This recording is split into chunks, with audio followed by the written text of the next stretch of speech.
What is up, all of my beautiful freaking people? Welcome back to another episode of FML Talk. Today, we are sitting down with Kwavi for a fun girl talk, empowering as fuck episode. I cannot wait for you to meet this beautiful powerhouse of a woman. So sit back, grab a drink, and welcome to FML Talk. Oh my God. Wait, how old was the other girl? 19. Can you believe that shit? Hey, this is Gabrielle Stone. Good book. Have you gotten to chapter 6 yet? He did what? 48 hours? What a dick. Yeah, but have you seen all the photos on her Instagram? And this is FML Talk. Oh, no, she didn't. Y'all know I love a good self-love cocktail and occasionally an actual cocktail. I have always notoriously hated the taste of alcohol and needed it disguised in a good mixology cocktail until I discovered Neft. Because Neft is a premium vodka in its purest form with non-GMO rye, it has a light taste full of character. Not only is Neft one of the best tasting vodkas I've ever had, it also comes in the cutest packaging I have ever seen. Their unbreakable barrel keeps it chilled for up to 6 hours, making it the perfect drink to take just about anywhere. Join me in adding a little actual cocktail into your self-love cocktail with Neft vodka. Cheers! When Kwavi first reached out to me, she explained to me that she was a female empowerment coach and an author, and that she really works with women that are 50, 60, 70, 50 and up. I know I have some listeners in their 50s and 60s, but I don't know how big of a demographic I have on FML Talk that kind of fits into that category. Upon further investigation, when I went and kind of stalked her on social media and started looking up about what she did, she just had this incredible energy. And I was like, okay, not only do I want to have you on the show, please fly out to LA to do it with me in person so I can meet you. And she did. She booked a flight. She came and sat with us in studio. I'm so excited for you guys to hear this episode about how to not regret things in your life, how to push past the fear, say fuck it and do it anyways, and reap the incredible rewards. So without further ado, here is Miss Kwavi. Miss Kwavi. Yay! Welcome to FML Talk. Yay! Oh my God, I'm so excited to have you here. I'm excited I too. gotta say, if you guys aren't watching this episode on YouTube and seeing this beautiful female that is across from me, thank you. you stepped out of the car and I was like, bitch, there is no way you're in your 50s. Like, I refuse to believe that. Yes. And like, proud of it. Oh yeah, I am. Yeah.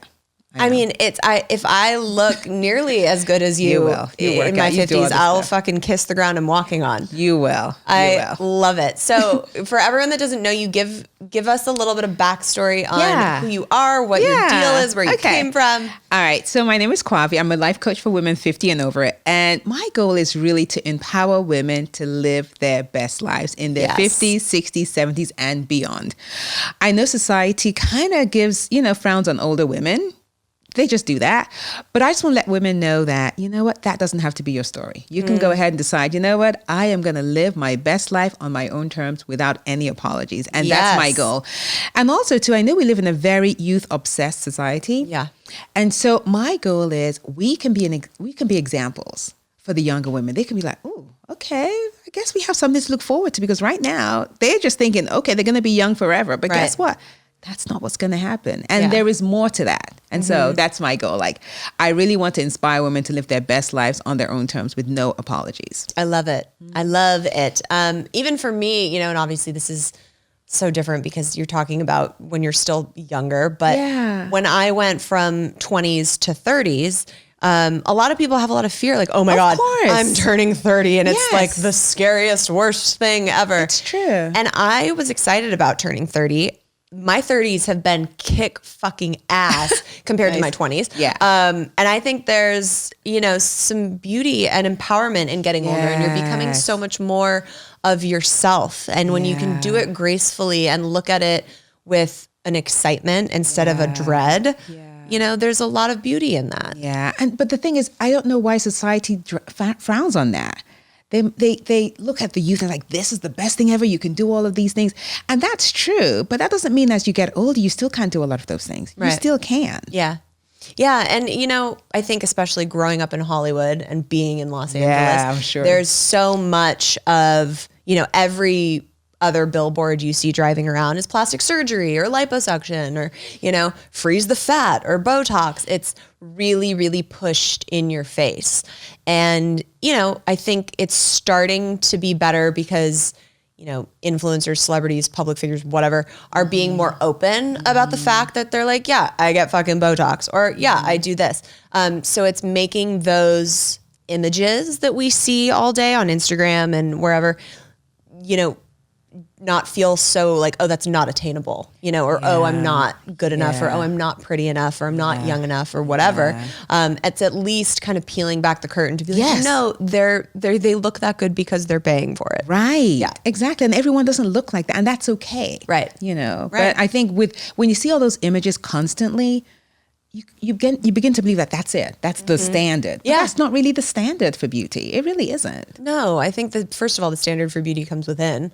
Yeah. But there's so many different facets and forms of beauty and so many different opinions of what that can even mean. Yes. So what was your upbringing like? Because you don't just start out, like walking out the womb confident as fuck, being like, okay, I got this, world. We're fine. We're going. You had to have gone through something or learned that along the way. Yeah. So where do you think that came from? I think for me, most of it, I would say, came from my dad. That's interesting. He was always letting me know that, you know what, you can do whatever you want. You could, just believe in yourself. If that's what you want to do, go for it. I think that helped me a lot, like in the beginning. Now, don't get me wrong. You go through those stages where people start to tell you stuff and all of a sudden you're like, oh, maybe I shouldn't be doing that. Right. Oh, maybe but you still have that other, I would always still have that, my dad's voice way back, sometimes so far back that sometimes I wouldn't hear it, but sometimes it would come through. But what I've also come to believe is, sometimes you just have to do it. Yeah.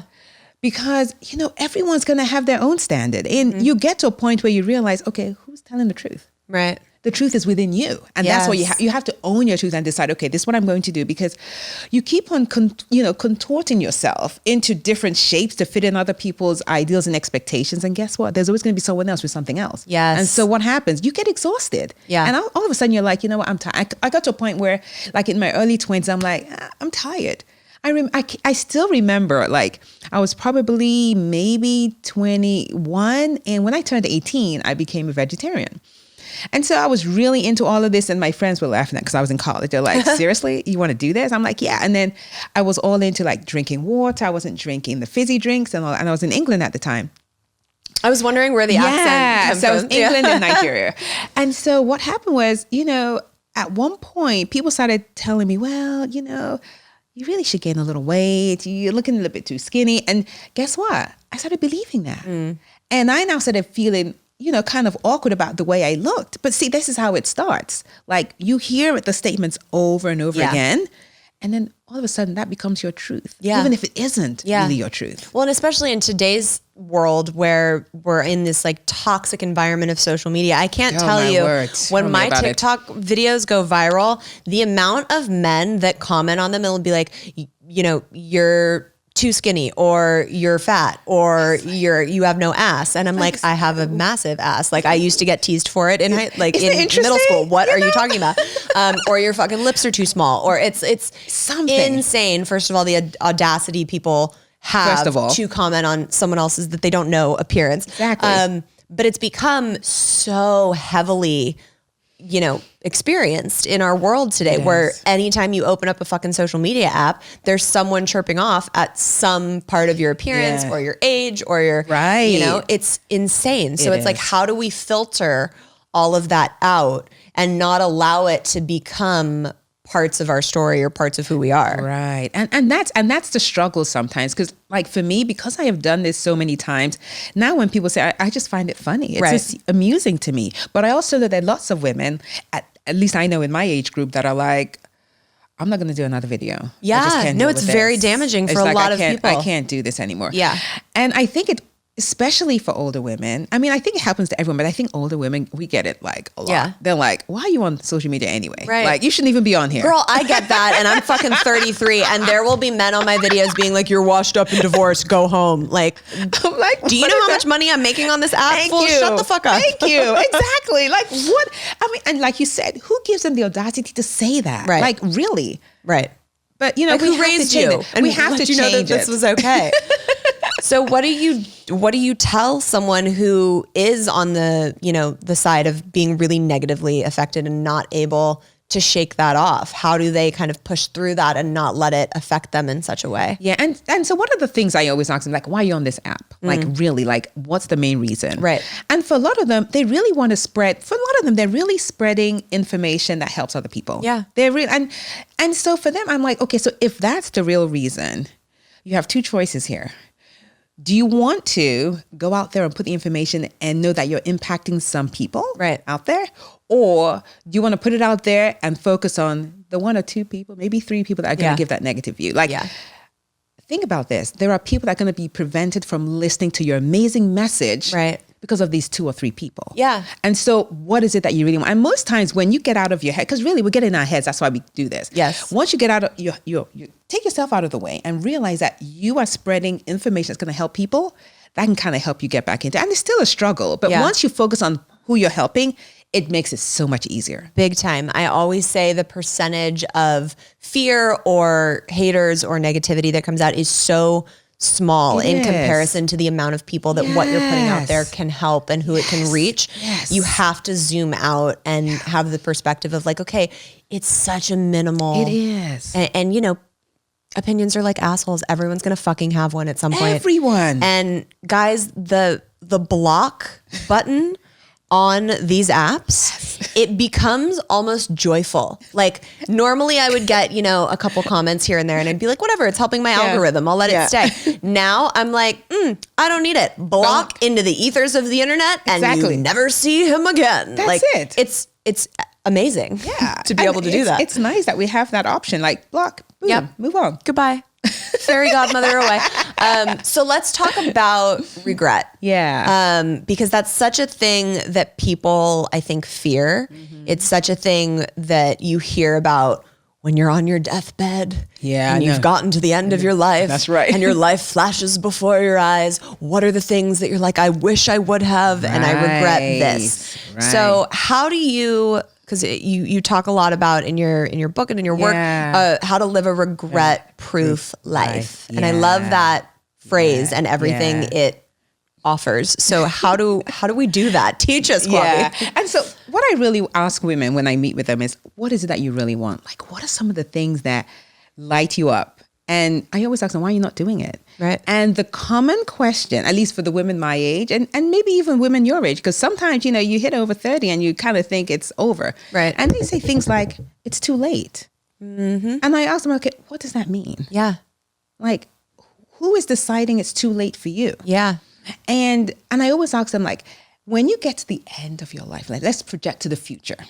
Like, what are some of the things that you know that if you have an opportunity to do now and you're not able to do them, and it's your deathbed, you're on your deathbed, how would you feel? Like, just try and go into that. And someone's like, oh no, I really need to do this. I'm like, so why aren't you doing it? Right. What's stopping you? What's stopping you?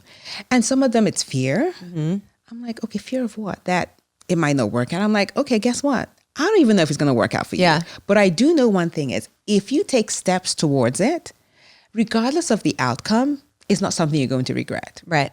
You just won't regret that. Right. Would you rather have the fear of a potential failure that you don't even know is accurate? You don't even know. Or the regret on your deathbed? We would rather have the potential fear of failure. Yes. And guess what though? Sometimes amazing things just kind of blossom from just you taking action. Absolutely. You just never know. And even if you aren't incredibly successful in your ventures, it's like a relationship. You dive in head first. You're either going to get fucking heartbroken and you're going to learn a bunch of lessons, or you're going to be wildly happy and in love. Like both are valuable in your life. They are. And the thing is, I always say that whenever you take action, it's like you start out here when you take action and you kind of get to this point. And in between, I like to call this the river of misery, where you try and go through the obstacles, you're swimming to get to this side. When you get to this side, guess what? You're going to be a different person, whether you achieve the outcome or not. And to me, that's worth it. Yes. Big time. You know, you're growing. Yeah. It all will give you something that you've needed, whether it's going to elevate you to the next phase of your life, make you learn some lessons, That's it. heal some shit. Like one of the boxes will be checked. Yes. So you might as well take the leap to do that. And one of them won't be regret. So get ahead and do it. Go ahead and do it. Yeah. What's one of the things that you hear most often from the women that you work with as far as like what their biggest obstacle in life is as a female? They're worried about what other people will say. And it's interesting because, and they have all these articles now, which I don't know where they get their information from, where they'll say things like, well, if you're over 50, you shouldn't wear jeans. If you're over 50, you shouldn't have long hair. If you're over 50, you can't wear lipstick. It's crazy. Oh, and I read another one. If you're over 40, you shouldn't wear a bikini. I mean, they have all these different things. Says who? Is this like Cosmo or like what? Those magazines. Yeah, those types. What? So anyway, I always tell this woman, listen, guess what though? People are going to have those opinions. If you really, truly want to do it, I say, go ahead. I said, it's empowering for you to do something that people said you can't do. I'm like, really? And so those are but I know that they are scared about what people will say because of statements like that. Right. So they're like, oh, maybe it's not appropriate. I'm like, appropriate for who? Right. Like who made up this imaginary fucking rule book that is actually not in existence? Yeah. Like sitting in some old man's shelf somewhere. Guess what? You can change it. Yeah. You can decide, you know what, those rules don't apply to you. Yeah. Yeah. I mean, of course, I'm not going to be able to think of any of the names that I would bring as into examples. Yeah. But there are women that like are in their 60s and 70s that are rocking bikinis and looking fucking flawless. Yes. Have you seen Helen Mirren? Yes. Amazing. I mean, look. the most, like she makes me want white hair. Look at that. It's like, there are examples for you. So I don't want us to dwell on, the naysayers, you can't do this. And I know even sometimes within families, sometimes your friends might even tell you like, why are you doing that? Yeah. But I also think that when you have that nudge inside of you, it's there for a reason. Right. That prompting that's telling you do this, it's there for a reason. Go ahead and do it, regardless of what people say. Absolutely. Yeah. Big time, 100%. And so when we're talking about regret, you're saying that, it's not too late. Oh, it's not. It's not. Why exactly for people that are still going, no, but yeah, it is. Why is it not too late? Because listen, if you're breathing and you're living, it's not too late. Right. If you're existing on this planet. I'm like, so stop. Because I think sometimes we get into our heads about, because I'm a certain age or because I'm doing this or, because I have kids or your kids are grown. That's nothing to do with it. When you get to the end of your life, are you going to be happy that you didn't do this thing that you're trying to push off right now? Mm-hmm. I had a lady call me the other day, which I thought was just fascinating. She sent me an email. She's 51 years old and she's in her first year of medical school. Oh my God, I love that. Thank you. When people say it's too late, I'm like, too late for who? Like, stop creating rules in your head that don't even exist. Yeah, no, that's what people write awesome TV shows about. Like, I would watch a TV show about the 51-year-old going to fucking medical school. Exactly. That is so badass. Oh, thank you. I'm like, why are we making these rules that don't serve us? Like, at the end of the day, this rule that you've put in your brain that it's too late for you, is that really serving you? Is that beneficial to you? Like, Are you happy with that? Right. It's just a thought in your head. You can change that thought. You can challenge that thought. You can decide, you know what? I'm going to go ahead anyway. Yeah, and because more often than not, that stupid fucking thought was brought on by society. Yes. Which nobody knows what they're really doing or talking about anyways. And a lot of those are old beliefs that from don't, whenever. Make any sense to you existing as an individual today. Right now. Exactly. Yeah. And deep down that it's something that excites you. That's why you want to do it. Yeah. And so you get to decide like, okay, but do not blame society. This is you. Like if you're deciding not to do it, it's because of your own thoughts. Right. And you can change your thoughts. Right. All day, every day. Yeah, we talk a lot about changing your thoughts and your thought process on this show. What is one thing that every woman needs to learn no matter what their age? Oh, goodness. Self-love. Girl. Self-love? I mean, I hate to say I've been telling you all that for fucking years, but been telling you that for years. Every single woman needs to learn that skill. Yes. We don't learn it enough. We need to learn that skill all day, every day. No, if they taught self-love, how to do your taxes, and how to vote properly in school, like maybe I actually would have appreciated school a little bit more. But no, we were learning fucking like trigonometry that I'm never going to fucking use. Yes. Self-love. Oh, self-love. We need more of that. So how do you define self-love? Because for me, when I went on my Eat, Pray, FML journey, it was this mythical thing of like, you've got to learn how to love yourself. Loving yourself is the most important thing. And I was like, okay, cool. I hear you. I don't know how to fucking do that. Is there an instruction manual somewhere? Can somebody help me out? Yeah. And I was searching for this thing. And I always in my head thought it was looking in the mirror and being like, I love you, Gabrielle. And I always felt like a fucking crazy person trying to do that. Yes. If you can, more power to you. But it didn't work for me. Yeah. So what's your definition and how do you explain self-love? So that's one of the things I actually do, where I tell them to look at themselves. Because I've noticed women now, well, at least a few of the women I've worked with, they look in the mirror and you know what they say? They say, that's not me. They don't even recognize themselves. Oh, wow. They don't. And so I get them to spend like 5 minutes looking at themselves, like appreciating who they are, because right now they look and they're like, and I think it's because they have put on all these different layers to fit into the expectations of so many people that now they don't even recognize themselves. That's so sad. It is though. It really is. Yeah. One of the other, And I'm sure men go through this too. I'm sure it's probably, a universal, but it's in a different way. Yeah, you know, it's like, You know? it's what we're conditioned to do, to put on these different suits and layers to appease different people. And, yeah. And eventually you're like, you don't even know who you are anymore. Right. So that's one of the things. One of the other things too I do also is I get you to, I tell them to write a letter to themselves. Oh, I love that. I'm a big writing letters person. Oh, yes. And then, you know, and what I get them to do is they have to write, at least within that letter, they have to write about 20 things they love about themselves. Oh, I love that. And listen, that's hard. Yeah. Most women can't do that. They'll tell me they can't. Yeah. So I came out with my self-love healing journal. Yeah. A few months back. And the first opening page says, name one thing you love about yourself, alter ego. Oh my goodness. And I've had so many people message me and say, I'm stuck on the one thing I love about myself. I'm serious. And it makes my heart crumble.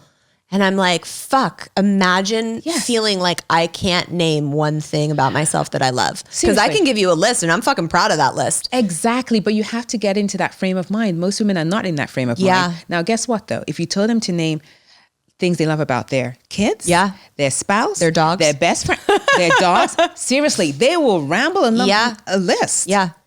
But for themselves, they never stop to think about themselves in that way. They just well, don't. And I think there's something in society that has conditioned us to think that that's, you know, egotistical or narcissistic. It's like, you can't list things about yourself. You can't love things about yourself. Like, you have to do things for others and think other people are great, but you can't boast about that yourself because then you're a conceited asshole. And that's so incorrect. Like, who came So up with incorrect. that? It's not true. That has not. And the thing is, as women, let's face it, we as women, when we love ourselves, we bring everyone else with us. We're not like lifting ourselves up and standing on a pedestal and saying, okay, bow down to me. We're not like that. We just don't do that.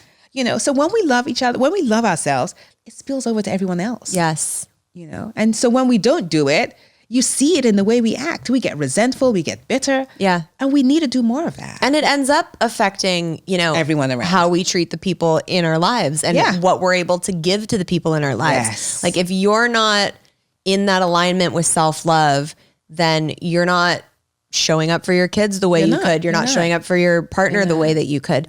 You're not showing up for your job the way that you might want to. Like, you have to come first and you have to fill that. You have to. I know the analogy is so fucking lame, but you have to fill your cup up first. Like, it's really true. It is true. And it's sad when you think about it, because even in my book is the same thing. That's like my first question. It's kind of like we're in alignment with the same thing. That's the first question about name things you love about yourself. And like you, I've had a lot of women come, you know, send me messages that they can't do it. They're struggling with that. Yeah. And that's because they've never really thought of themselves that way. Right. You know. Right. And it's so interesting because the way that I kind of define my self-love is to make it a practice for yourself. Yes. So I call it the self-love cocktail. Yeah, I love that. Obviously we got to equate it to some type of fun, fruity cocktail, but it's really, giving yourself things that are going to make you happy so that you can at least start to experience those feelings within inside yourself and feel like, okay, I feel better about myself because I'm giving time and honoring myself. To hopefully then have the things that you're saying become a little easier where you could sit down and write out a list of things that you love about yourself. I love that because I have something similar called the pleasure principle. Like, what are some of the things that bring you pleasure? Yes. and, getting to do that more often. Yeah. Because that's how it starts, because we're not doing things we love for ourselves. We don't do any of that. And so when you start to do that, it just lights you up in a different way. And people will notice. They're like, what are you doing? What's going on with you? It's like you look more radiant. It's because you're giving pleasure to yourself. 100%. Oh, I love it. The pleasure principle. Yeah. Yes. That's great. So when because I know that, first of all, everything we've talked about so far in this episode spans across any woman age anywhere. Yeah. But you do work with women that are above their 50s. Mm-hmm. Yeah. And so do you feel like, because we're at this like interesting generational time. Yeah. Where my mom, oh my God, sorry, Mom. But like you can also Google it. So whatever, is 73. She looks fucking amazing. She does. I've seen Everybody pictures that's of her. seen her She that's looks listening great. to this just She's dropped their amazing. mouths open. Yeah. But like, yeah, she's 73. And she came from a totally different generation. Yes. So they're having to reprogram a lot of the stuff that they were taught, a lot of the stuff that they saw in this world. Yes. And, I feel like now when I'm older and at that age, I'll be going through something different than she was. And I'll have different programmings. Yes. So the ones that you're working with now in like, that you relate to that are 50, 60, 70 existing now in today's world, what are you seeing patterns of? Well, the major one I'm seeing is the people pleasing. Oh my goodness. That is just like, they just think that that's the way to exist. Right. They're supposed to do that. And they really can't question anything. But it's interesting because at this age, you see a high rate of divorce in this age A group. huge. In this age, 50, 60, 70. And so what they're all saying is, I don't have to do that. Now I can color my hair now. Because, maybe the husband said you can't color your hair. Or they've heard statements like, well, you can't, the husband maybe said, oh, you're not supposed to wear bright lipstick and things like that. And, hello. And now they are so, now they feel so empowered. Yeah. But it's interesting where they didn't feel they had a voice. Right. And do you think that's because of the time, like for it was sure. back in that era when it was like housewife and the wife doesn't work Yes. Oh my God. So because the 50-ish, not so much. Late 60s, 70s, I see more of that. Yeah. Yes. I'm so thankful that I grew up that I'm like existing in the time of like Me Too and women empowerment and you don't need a fucking man and you can be the breadwinner. Like I can't, I would not have made it if I grew up in like the 50s and 60s. I just wouldn't have made it. Like I would have spontaneously combusted. So what are some other things that you see often in the older generations that is that rude to say older? No, I don't see. I don't the word older, is that offensive? Okay, see, the thing is, I don't see older as a bad thing. No, you know I don't because either. Everyone is getting older. A baby gets older by the day. I'm like I'm older than I was yesterday. Yeah, that's it. So I don't even. No. Okay. No, I don't. So that's one. The people pleasing is a big one, and I think them realizing now that they can go after what they want. I don't think they realized they could. They didn't give themselves permission, I guess. That's the thing. They were waiting for other people to tell them before they could do it. And so now they're like, oh, I can do this. Like, I remember one of my clients, she said to me the other day, she's like, okay, you know what? I'm just not going to be a stay-at-home grandma. I'm just going to do all these different things. And it was so interesting to hear her say that. Love that. And she's like, no, they're going to have to fit into my schedule. I'm just going to sit at home and wait for my grandkids and, the kids, the grandkids. They were like, no. So I think there's just new rebirth and where they're feeling bolder and courageous, which I felt they didn't really experience that when they were much younger. Yeah. They didn't. And I think it happens at all ages. I get messages from people saying, oh, I read your book and I'm so inspired and like I really want to get on a plane and go solo travel, but I'm 38 but I'm 42. And I'm like, and exactly. What is the question here? Yeah. Like go put your ass on a fucking plane. It is life-changing. I don't care how old you are. It is life-changing. Is there something to prepare for if you're going to go stay at hostels that the majority of people there will be 18 to 25? Yes. Does that matter? Fuck no. Nope. Like go anyways or like get an Airbnb like and do like group travel shit. Like who cares? Take the trips. Like do the things. There shouldn't ever be an I'm too old for ... No, they shouldn't. I'm like, there is nothing. As long as you're living, do it. And I catch my mom doing it too. And I'm like, no, bitch. And she'll laugh at me because, she's a world healer. So she's very like thought conscious and, make sure you're manifesting and speaking into the universe what you want. And I'm like, you're You're saying you're putting a limiting belief on yourself. And she's like, shut up, Gabrielle. But also you're right. So thanks. Yeah. So I kind of, I love the fact that I'm able to get them thinking in a different way. Yeah.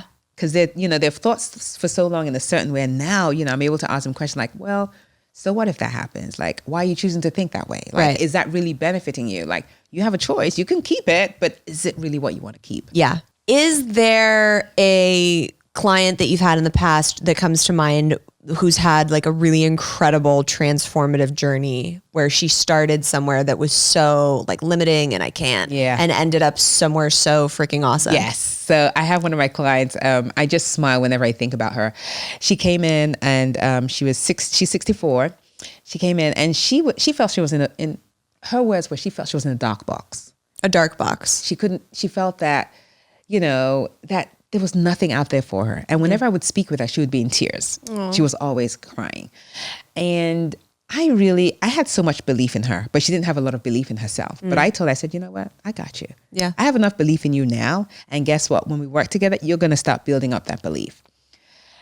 And she wanted to do so many different things. But one of the things I made her realize, I wanted her to believe in herself and in such a way where she got to a point where she realized that her thoughts were powerful, whatever they were. Yeah. And so I got her to question different things. One of the things is she wanted to start a business of her own. And I'm like, why can't you do that? She's like, well, I'm 64 and everything is, on the computer now. I'm not sure I can learn all that. I'm like, yes, you can. Yes, you can. Yeah. You used to be in education. Of course you can do it. And then she also wanted to lose weight. And she's like, yeah, but she used to be a runner. And then she had stopped. And she's like, I don't know if I can do that. I'm like, we're doing it. Well, she went on to lose like 45 pounds. And it was not even like she was stressing about it. It just came off. And then now she has a shop on Etsy where she sells t-shirts. And she keeps on saying till today, she's like, I don't know who I am anymore. I'm like, that's a good thing. Yes. I'm like, you're doing all the things that you thought you couldn't do. Yeah. And she knows, she keeps telling me, it's because she decided to believe in herself. Because most of us don't. Yeah. And maybe you don't have someone who can believe in you to kind of help you get there, but a lot of people don't believe in themselves. And she's like, Kwavi, this work is amazing. Yeah. Being able to realize that your thoughts are powerful and you question your thoughts, you challenge your thoughts, because our thoughts are always going to produce a feeling, whether we like it or not. Yeah. And based on the feeling it produces, you're going to either act or enact. There's always going to be an action or inaction. And then that's going to be your result in life. So I always tell people, question your thoughts. Like if you don't like the result in your life, what are the thoughts you're having? Like, what are you thinking about? And it doesn't matter what the circumstances are, because your circumstances could be out of your control, and that's okay. Yeah. We're talking about your thoughts. Your thoughts you can control. Your circumstances you cannot. Right. So. And it's so interesting because your thoughts are so powerful that they can often change your circumstances. Yes. So you have to start with the thoughts. You have to. And it's, if you're constantly saying, God, I'm so tired. God, I'm so tired. God, I'm so tired. You're going to be fucking tired. You are. Start, even if you're lying to yourself, saying, oh my God, I'm filled with energy. I'm filled with so much energy. God, I just have so much energy. And watch how that changes. It changes. Yeah. It's literally that simple. It is. It's really simple. And really, you have a choice. And that's a beautiful thing. Like, no one can control your thoughts. Even when you think that no one can control them, you get to control your thoughts. So if you are in a situation where you feel like, oh, this isn't working for me, question, like, what am I thinking that's making me feel this way? Yeah. Yeah, absolutely. And you get to change that or challenge them at least. And I think, at the very least, awareness. You become aware. Yes, definitely. There are so many people that we can, notably bring up that succeeded in a huge way later in life. So I always laugh when people will be like, well, I wanted to write a book, but I feel like it's too late. And they're like in their 40s. Like, what? So, okay. And the woman that started the New York Times was in her 50s. Look at that. I mean, Walt Disney. Yeah. Way older when he created that empire.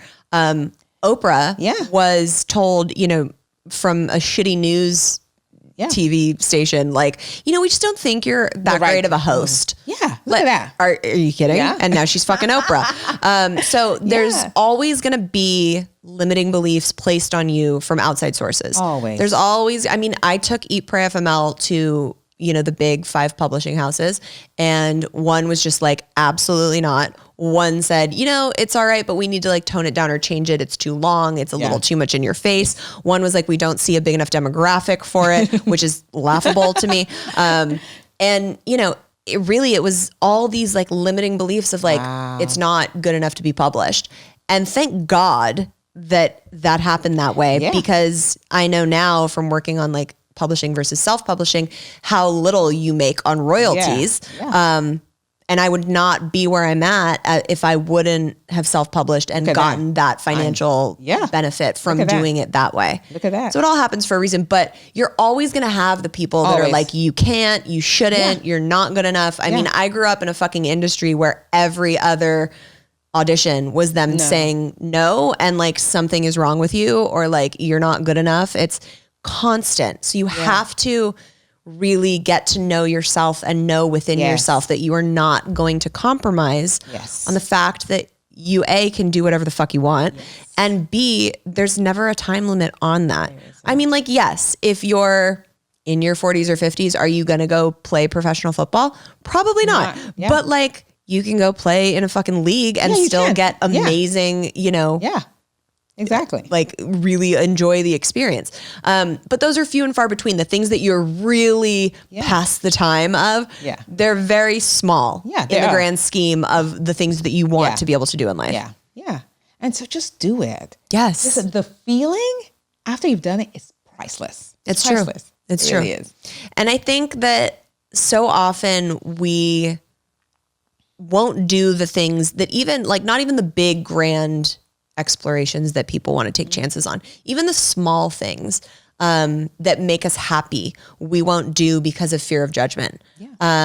For a random example, like if you love the vibe of salsa dancing and you love the music and you're like, God, I would just love to go learn how to salsa, but you won't go because you don't know how to do it, or you have two left feet. And what if people think you look dumb? Right. And you're not realizing that when you do go to a salsa club, half of the people are like that. Exactly.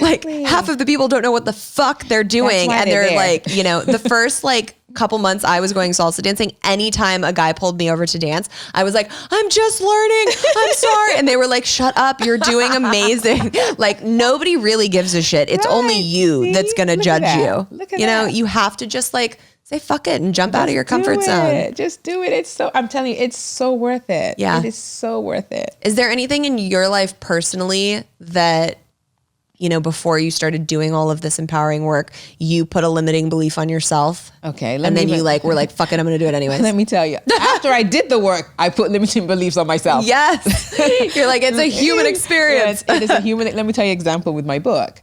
When I first published my book, I wrote it in 2020, so it came out in 2021. And so it's recent. It's very recent. Amazing. So Congratulations. Thank you. So it was published in June 2021, and my publisher reached out to me, and she said, my book coach reached out to me, and she said, well, I'd love for you to read your book. Just put a video out, read your book, and send it in. We were going to put it in a virtual book fair. I said, okay. I said, but guess what? I don't have my book. She's like, well, your book came out June 15th. We're in July. Why don't you have your book? I said, I'm just worried about what people would think. She's like, whoa, Kwavi, why did you write this book? And as soon as she said that, I got out of my head. I was like, I wrote this book because I want to empower women. I want to make an impact in the world. I want women to fall in love with themselves, one question at a time.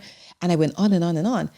And right then and then, I went ahead and I didn't even tell my husband about the book. The book was out. I didn't tell my kids the book was out because I just was scared. I was worried about what people would think. And this was last year. Oh my God. Listen, this is a human thing. It's constant.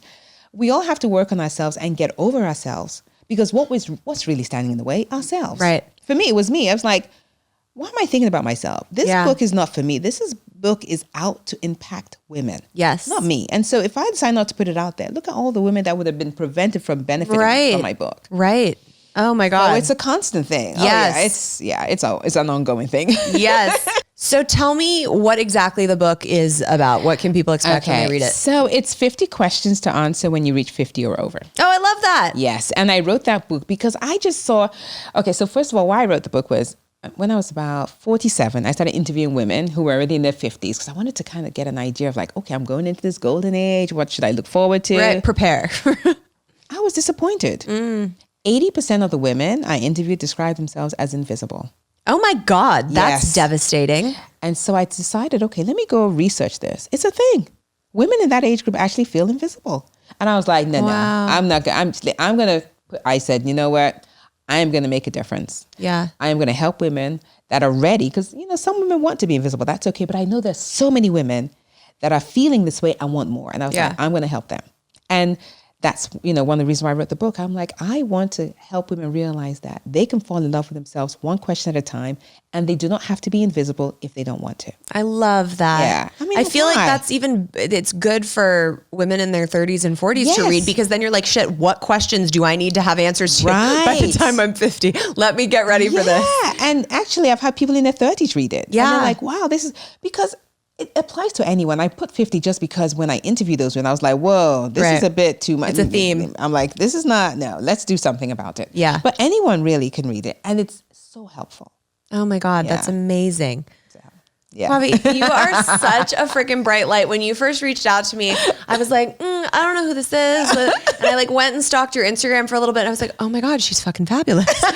I love this human. You just have this bright light. And I'm so glad that you are empowering women and sharing that with the world. Thank you for coming here to do that with us. I'm so glad that I got to meet you in person. I'm so excited. So can you tell everybody where they can follow you, where they can find the books, all the things? But can I just say one thing? Remember when you talked about what limiting belief? Yes. Right? So let me tell you another one that happened to me recently. Please. So last November, so when I was 16, I always had this idea. I wanted to be in a pageant, but I never did it. I was like, I won't do it.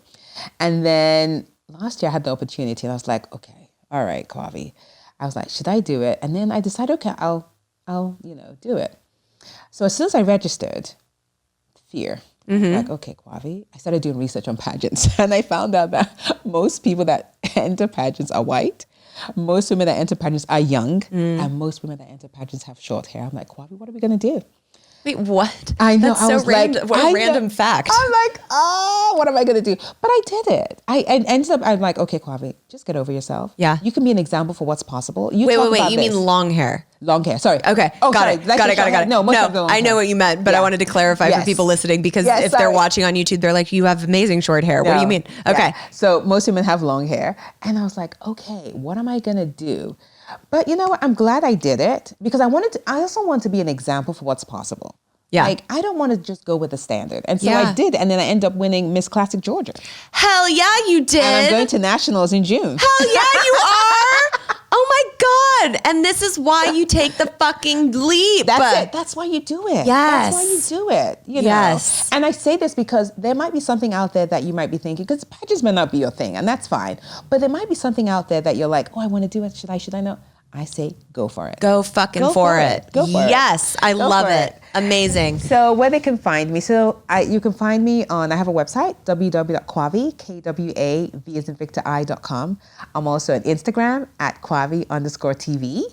And I'm on TikTok, which I absolutely love. Absolutely love it. And I'm there as at Kwavi, Kwavi_TV also. I love it. Girl, thank you so much. And what's the title of the book, and where can people find it? 50 Questions to Answer When You Reach 50, Amazon, Barnes & Noble, where are the other places? Target. Okay, Walmart. Amazing. Yes. I love it. Girl, thank you for being here. This was freaking wonderful. Yay, thanks. Thank you so much. I want to really thank Kwavi for flying all the way out to LA to do this interview with me. She's just such a bright light and inspiration to see this woman who is leading the charge of really shutting down those old societal standards that are such bullshit, and really empowering herself and so many other women, no matter what age they are. I can't wait to check out her book. And I also didn't realize it wasn't just a book. These 50 questions that she talks about, there's space for you to write in the book and answer them. So it's very journal style, type of workbook. And she brought one for me. I'm going to be doing it. I'll tell you that much. I absolutely love this movement that she is creating. So please go check her out.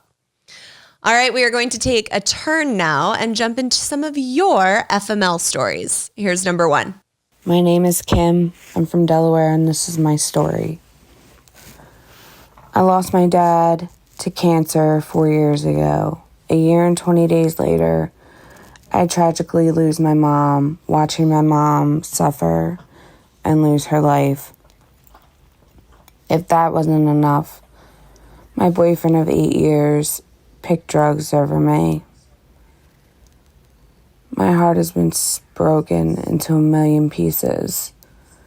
I even got weight loss surgery thinking that we would have a wonderful life together and I would be a great mom to our future kids one day. That never happened. This is my story. This is my life. And at 36, I'm picking up the pieces to my life and trying to start over again. I'm just a great teacher with a great heart who just wants to find love one day. This is my story. Wow. There's so much sadness in your voice that makes my heart hurt for you, girl. But I think it's so interesting that this is the story that got played on this episode. When you say you're 36 and you're picking up the pieces again, 36 is so young in the grand scheme of life. And I know it might not feel like it because I remember going through my divorce and saying, oh my God, I'm 28 and single and divorced and, you know, feeling so terrible about that. But if you can zoom out and look at the longevity of life, there's so much time for you to rebuild that within yourself and make incredible things happen in your life. I am so sorry for the loss of both of your parents, especially that close together. I can't imagine how incredibly difficult that was, but I hope that you can see how special you are and know that within yourself, you deserve to have some happiness in this life and that they would both want that for you. So I'm sending you so much love, girl, and good wishes on your healing journey. All right, here's story number 2. Hi, Gabrielle. My name is Lourdes, and this is my FML story. So I'm taking this back about 14 years ago when I was with my ex, my first boyfriend. I've been over him all this time, and I am married now to a really good guy. But the things that him and his deranged family did to me when I was a late teen, early 20-year-old were just awful. I have plenty of stories, but the one that always sticks out to me has a good ending, so here you go. So my ex was always very intimidated by me and my wishes to complete my higher education.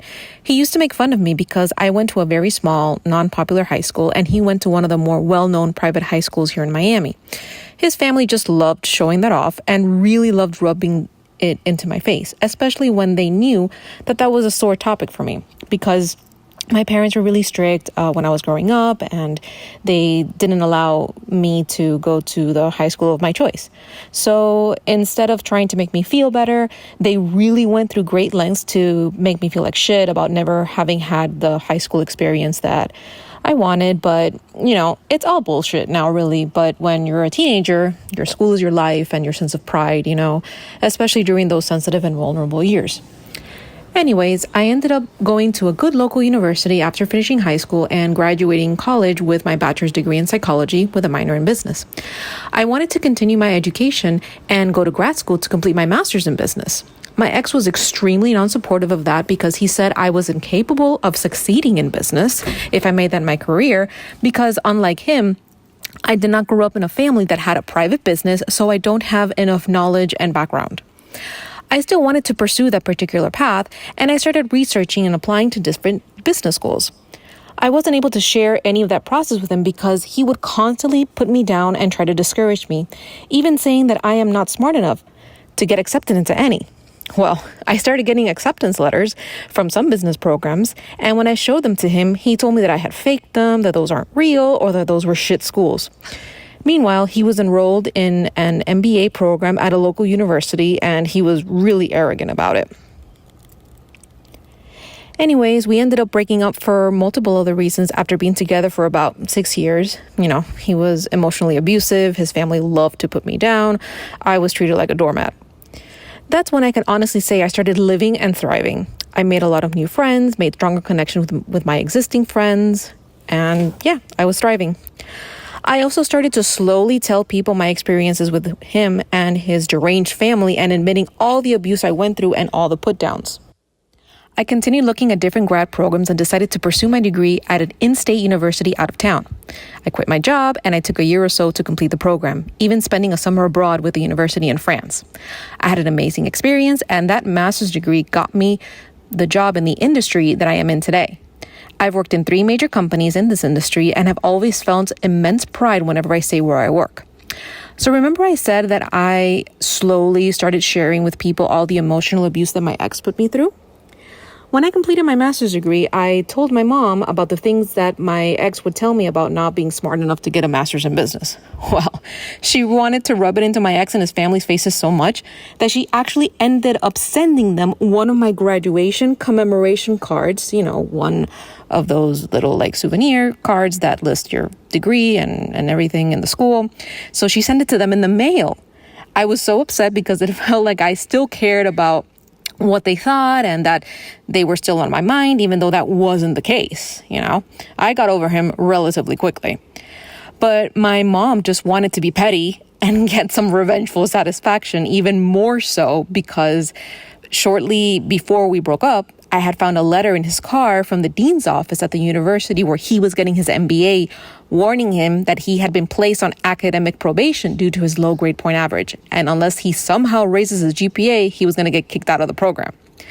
So, of course, when I showed it to him, I went asking, what is this? He got really emotionally abusive and was saying things like, that's a mistake, that's not true. So, of course, he's here telling me that I can't get into any programs, and here he is failing at his. So, last I heard, he didn't complete his MBA, and I have my master's in business management from actually one of the best business schools in my state, as constantly ranked on U.S. News. So, take that. Hell yes, Lourdes. So Lourdes is one of our self-love club members. So this was wildly awesome for me to hear. Shout out, girl. I swear it's so ridiculous when we pull these FML stories at random for the episode. They always fit so perfectly into what we were previously discussing. Fuck that man. Are you kidding me? The fact that you weren't, didn't allow him to say you're not good enough or you're not smart enough and said fuck you and then went ahead and did it anyways. That is the type of attitude we all need to have, because again, like Kwavi and I were talking about, there's always going to be someone that's like, you shouldn't do this, you can't do this, you're not good enough.